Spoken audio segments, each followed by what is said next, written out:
Good afternoon, everyone. My name is Rudolph Geldenhuys, Certified Financial Planner Professional and SA's 2024 Financial Plan of the Year. I'm joined today by Luke Burger, who probably needs no introduction, but you know what? I thought I'd introduce him anyway because I looked at his long list of accomplishments and it is absolutely incredible. I'm going to start with probably the most selfish thing because we both went to the same high school, we both studied at the same university.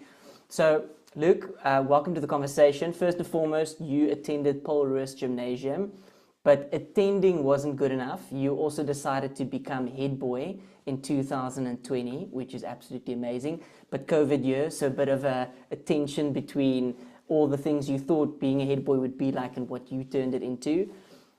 He played a bit of rugby, and that is obviously an understatement because he was first team at Paul Roos since 2019 and first team captain in 2020. After school, he started playing for the under 19, under 20 and under 21 Western Province rugby teams. He also played for Marties in the Varsity Cup. From his third year in 2023, he played Varsity Cup. And then he did some postgraduate studies at UCT, so he also played Varsity Cup for Ikeys. And I think probably the most amazing thing is in 2025, this year, in the Varsity Cup final, Ikeys beat Marties. So that is absolutely amazing. And then you've been playing Currie Cup since 2023. So Luke, welcome to the conversation. It's wonderful to have you. Yeah, thanks, Rudolph. That was a great introduction. I'm happy to be here and excited to just sort of share our learnings and our experiences. So I did a bit of Googling about you to see not just what I can introduce you, or how I can introduce you, but also what is it that makes you tick. And what I heard from some people that I also connected to, most recently I spoke to your dad on the phone, you're saying you were quite entrepreneurial from a younger age and you did a bit of DJing in school and after school. You started a clothing brand. So, I mean, where did the fascination with entrepreneurship come from? Yeah, I think I was just sort of fortunate enough to be surrounded by friends and even my family that have always exposed me to those type of things. So from a young age, I've always had an interest in looking like what can I do? Like how can I keep myself busy? How can I set myself up for the future? And I had an interest in music for a long time, so I thought like let me just learn to DJ. It can't be that tough. So watched a few YouTube videos, bought my first decks, started playing at like some house parties for friends and so on, and then going into university, I thought, like it's quite fun for me. How can I make some money out of this? And I started playing at some of the house dances, started connecting with people through that. And then later on, as you mentioned, the clothing business. My roommate and I were sitting one day and, once again, brainstorming ideas, always thinking like, what's the next thing? And we thought like, we're looking for a certain type of clothing, but we're struggling to find quality clothing at a good price. So let's just try do it ourselves. The worst case, you lose a couple of bucks, but I mean, it's a big, great learning experience. And the worst thing that can happen, you end up with some nice clothes. So we started that. Absolutely. Yeah, I did that for about a year and a half. We've actually ended it now, but like from the start, we said to each other, it's going to be a learning experience, and I'm super grateful for it because, like a lot of the investing tips that I'm sure that we'll mention in this call, it's better to learn early and make the mistakes where the consequences aren't as great. So yeah, I'm definitely grateful for that whole experience, and it's definitely going to help me with any future things that I take on. Absolutely. So being entrepreneurial minded was helpful. I assume the benefit of studying finance at Stellenbosch was also in aid of that. When did you first realize your passion for finance? Because it's pretty hard when you're at school, knowing at the age of 16 what you maybe want to do with your life or what you want to study. But you had quite a direct approach after university. You had quite a focused stream. It wasn't just a general BCom. So where did that come from? Also, my mom always says we all super boring because I have two older brothers. Both of them studied the exact same thing as me, and my dad is in the financial services industry. So I think it's just being in that environment, it really like grew on me, and I learned a lot growing up, even through high school. And when I got to make the decision of what do I want to study, I looked at all the options, and there was only really one thing that stood out for me. So I sort of went for it, and since then. I know, I mean, I still love, even though I'm not necessarily studying certain things anymore, I still like looking on the news, what's going on in the financial world in certain areas. So yeah, I think it's just always been an interest of mine, and it's sort of been boosted by being around my family and the nature of their occupations. Do you have a early money memory that maybe shaped your perspective about finance or business? Something that was said in the house, something that you saw modeled to you, that you can distinctly recall, whether it's just a phrase or something that you hold on to as you journey through life? Well, I guess the earliest memory of that would probably be growing up. My dad always told me and my brothers, if we want to play PlayStation and get games, we need to pay for it ourselves. He'll buy us all the sport equipment and anything that's outside, he'll pay for. But PlayStation, we're gonna have to get ourselves. So my brothers and I actually throughout the years, every that time a new PlayStation came out, we'd pool all our money together to get the PlayStation so we could play. So that sort of like taught me like, I can't just be spending what I have. If there's something I want, I need to make a plan to get to that. So I guess that would be the earliest memory. And, it does carry over now. I mean, certain things, especially the ones that are unexpected, it's always good to sort of have a goal and work towards it. And yeah, it pays off in the end. Absolutely. Would you say in the last couple of years, as you became more financially independent, leaving the nest, which is wonderful to be in because everything's free when you live at home, would you say Of that course. moving out of the house, taking up all those responsibilities, is there maybe a mistake that you've made that you wish you could have maybe avoided? And what was maybe the learning from it? Yeah, so straight out of school, to explain to the listeners, I play rugby, so I was contracted straight out of school. So even though I was studying, I was already earning some money, which was really good for a student. My brother always makes jokes at me. It's like I'll never have the true student experience because I never really had a lack of money for what I needed.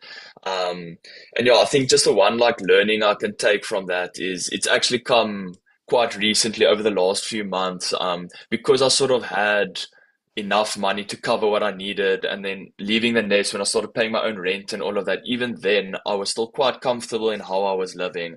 But until recently, I had a car service that came, and it was a big lump sum amount that I needed to spend. And I love investing, so any chance I get to put money away, I'm doing that every month. But when this car service came, it really caught me a bit of caught off guard, and thank goodness for my credit card. But yeah, to really sort of just open my mind to what am I spending money on, where is my money actually going, and I sort of having a look through expenses, and my eyes really opened up to what I was actually spending my money on, because you don't really realize it as you go through the month what you're actually spending your money on. So yeah, it was just an eye opener to sort of see like where am I directing my funds, where can I maybe save a bit, and also for the future, should there come something unexpected, do I actually have an emergency fund of some sorts that can cover that, so that I'm not really stressing like I did last time when it happened. Look, I absolutely love that because it's not necessarily having this mindset of this rigid budget, like this is what I can and can't do, but having an awareness of where your money's going, I think is critical. Everybody that I know that's been successful with money, they all knew exactly what comes in, what goes out. And the benefit of knowing that is you can actually start spending money on the things that you enjoy instead of just having the money find some feet. And as they say, there's more month at the end of your money. And this learning now is so great because it's going to carry into the future for you so much. So maybe not just looking at the losses or maybe some of the things that you wish you approach slightly differently. What's been a victory when it comes to your finances that you are willing to share, and how did that victory make you feel? Yeah, so I think in terms like looking back now, I used to always actually beat myself up about when I was in first, just second year, like why am I not putting more money away? I need to invest more. Like this figure looks too small. And it actually made me realize now, only looking back, that lots of those, if you're looking purely at the monetary amount, is actually completely irrelevant because once you sort of start working and earning a bigger salary than you were when you were a student, those little amounts are quite irrelevant. But I must say one key takeaway from it that did help me is almost just the habits that you build of that investing. It's like looking at a percentage I can put away each month, not necessarily the monetary amount. And that really opened my eyes. And just some of the wins, like obviously I'm young, young people like to take risks and all of that.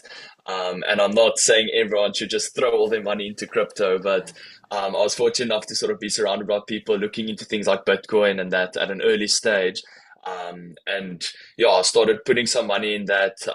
But in the same time saying this, I had been contributing to a tax-free savings account and all of that. So while I was taking risk on the one end, I was still making sure that I put away money that I know is not at risk. But yeah, I think looking in terms of crypto and stuff like that, I think spending my time in that has really helped me and like learning the space and how to navigate it. Because I'm sure everyone's aware of how many scammers and all of those things are in industries where people are not that clued up. But yeah, I think that's a big win for me, how to navigate those type of areas and yeah, how to go through it without losing any money. Absolutely. I think it's just knowing the risk, understanding the risks. It's not saying that one investment strategy is great compared to something else that's bad, because as we all know, there's 100 ways to get to any destination. There's not just one right way to save for the future. You should find your own unique way. And what I'm hearing what you're saying is, as long as you have done the research, you've done the necessary due diligence, you've figured out the thing that you're investing in, do you understand it for the most part? I mean, for people maybe interested in finance, you have a sense of how Bitcoin works, or you've got a sense of how just a normal share in a company works. Like you go onto the stock exchange and you buy a Naspers share. That doesn't mean you need to have all the understandings of how Naspers is working, where they're generating the cash from, how to value the business, but at least understanding what that equity or that asset that you're buying for the future, what it does and what the risks are. Because as much as we like to believe that it goes up, it'll also come down over time, but in the longer term, then you get that benefit. So absolutely amazing. What's one of the biggest challenges that you've had when it comes to saving while you're still sort of, I don't want to say figuring out the career, but I mean, professional sport is hectic because you have to be at the top of your game and there's risk of injury. There's so many things that you need to be aware of. How do you create a financial plan for yourself that you can stick to when you're so busy with everything that sport and life throws at you? Yeah, so fortunately for us, due to the nature of it, you can get an injury that puts you out for the rest of your career. So luckily we do have a really good system in terms of our pension fund and our medical aid. We're on a group scheme for our medical aid, so we're covered should we get any bad injuries that we need looked after. They provide gap cover, which we contribute to. And with the pension fund, because looking at a rugby player's career, they work on average of a retirement age of 35, which is a bit different to most people's occupation. So our pension fund is pushed up quite high to sort of cover for anyone that comes out of their rugby career and doesn't really know what they're going to do with the rest of their life. There is something that they can fall back on, and that safety net has really allowed me to focus more on my personal investings. I don't need to worry. I know I've got a pension fund. I know I've got medical aid, so I can really focus on investing where I want to. So yeah, it gives me a lot of freedom in terms of what I want to do and focus more on my life path because I know that on the rugby side things are quite covered. You know what? I think that's a valuable perspective for everybody listening, because I think when you mentioned a little while ago that you're exploring alternative investment assets like crypto, I think it's great to explore that and to take a bet on certain asset types and certain investment strategies, because not only did you mention you've also got something more vanilla like a tax-free investment account, but you also know before your salary is paid to you, there's a large contribution going towards your retirement savings. So I think it's a combination of these different assets available to you to prepare for your future? Because obviously there is life after professional sport, there's life after rugby. So what are you thinking at this stage? Would life look like after rugby? What would you transition into at this stage? I mean, anything can change, but what's of interest? What do you think will be that thing that, hey, I would love to try that out after sport? Yeah, no, that's a great question. I mean, every day I think about that and try to get a head start on that so I don't need to wait till the end of my career, that I can actually start preparing for that now. And I've actually recently started writing on LinkedIn, trying to go following, make connections through that. And I'll always be interested in finance, hence why I studied my degree that I did and did the honors that I did. So I definitely like to do something in that direction. But then again, I like the entrepreneurial route. I like creative things. So yeah, I really don't have a clue at the moment, if I'm being honest.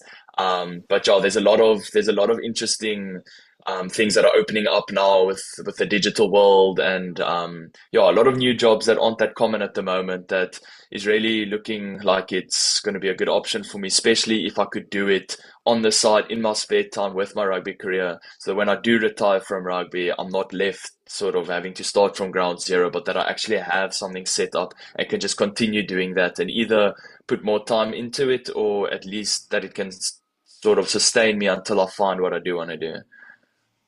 I'm sure whatever you do after rugby will be a massive success because I know your drive, your determination, your work ethic.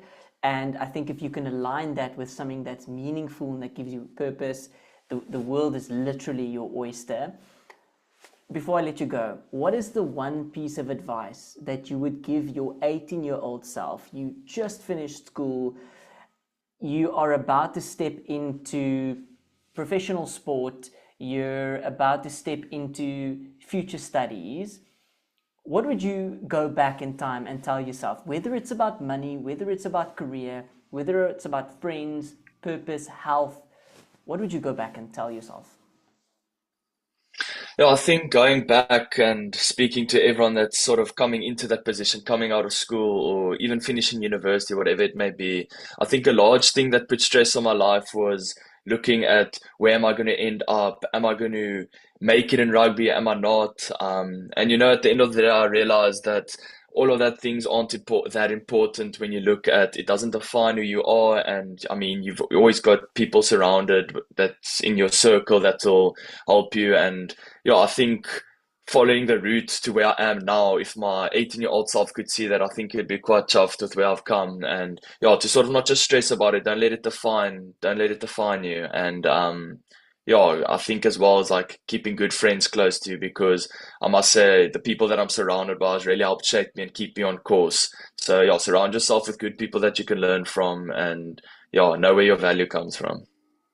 Amazing. Luke, thank you so much for joining me this afternoon for this conversation. I wish you the best for the rest of 2025 from not just a rugby perspective, but from a next steps, figuring out what you want to do post rugby. May it be a year filled with great success on the field, but also without injury. And we'll catch up soon. Thanks, Rudolph. It was great being on.